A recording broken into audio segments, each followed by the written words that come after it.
Namaskar.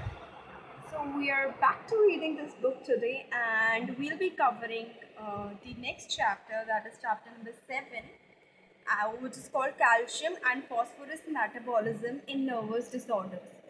So one disclaimer in short, this book was first published in 1959, and it contains lectures given in 1957 and 58.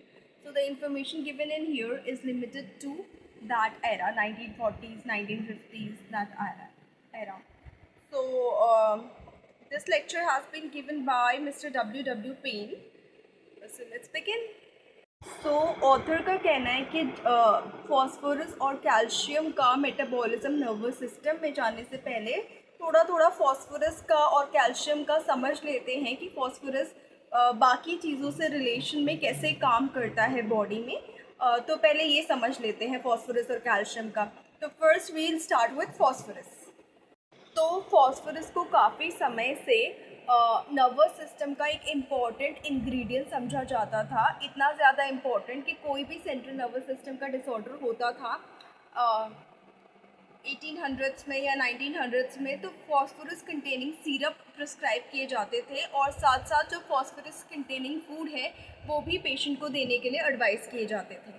तो इतना बड़ा phosphorus का role होने के बाद भी नर्व सेल्स में नर्वस सिस्टम में ऐसी कोई डिजीज़ तब तक आइडेंटिफाई नहीं की गई थी नर्वस सिस्टम की जो फॉस्फोरस की डेफिशिएंसी की वजह से होती हो। लेकिन जो एक डिजीज़ थी जिसमें phosphorus is lost to the body in excessive amounts, that is vitamin D resistant rickets में जब फॉस्फोरस बॉडी को एक्सेसिव अमाउंट्स में लूज होता था, उसमें भी एक मैनिफेस्टेशन थी डिसऑर्डर ऑफ बोन ग्रोथ की due to the low inorganic phosphorus. लेकिन नर्वस सिस्टम को कोई भी हार्म नहीं होता था, सेंट्रल नर्वस सिस्टम को कोई भी हार्म नहीं होता था, वो कम्प्लीटली नॉर्मल रहता था।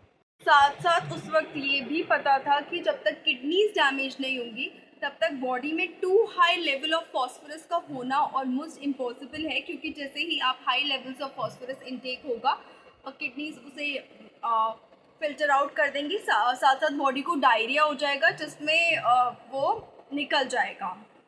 हालांकि ट्रांजिएंट राइज इन फॉस्फोरस हो सकता है जब फॉस्फेट्स जो है इंट्रावीनस एडमिनिस्ट्रेशन किया जाता है, आईवी के थ्रू एडमिनिस्टर किए जाते हैं फॉस्फोरस। लेकिन फॉस्फोरस जब तक किडनी ठीक है तो फॉस्फोरस डाइट में देने से या एक्सेसिव कुछ भी देने से फॉस्फोरस का हाई नहीं होता है, और बीपी भी तब तक हाई नहीं होगा फॉस्फोरस देने पर जब तक किडनीज नॉर्मल है। हाँ, किडनीज खराब है तो बाकी सारी चीज़ें हो सकती हैं। जो हाई ब्लड फॉस्फोरस का डायरेक्ट इफेक्ट होता है वो होता है decrease in calcium levels of the blood और द सीरम, और जो फर्दर इफेक्ट्स होते हैं उसमें ये डिस्टिंग्विश करना उस वक्त मुश्किल था कि ये हाई फॉस्फोरस की वजह से हो रहे हैं या हाई फॉस्फोरस की वजह से जो लो कैल्शियम हो रहा है तो उसके सेकेंडरी इफेक्ट्स ये हो रहे हैं। डायरेक्टली रिलेशन निकालना तब तक मुश्किल था। फॉस्फोरस के लेवल्स ऊपर नीचे खाने में होने पर भी बहुत सारे कम डिफरेंसेस इसीलिए देखने को मिलते हैं। एक रीज़न उस वक्त ये अनुमान लगाया कि ये ऑलमोस्ट यूनिवर्सली प्रेजेंट होता है बॉडी के हर टिश्यू में।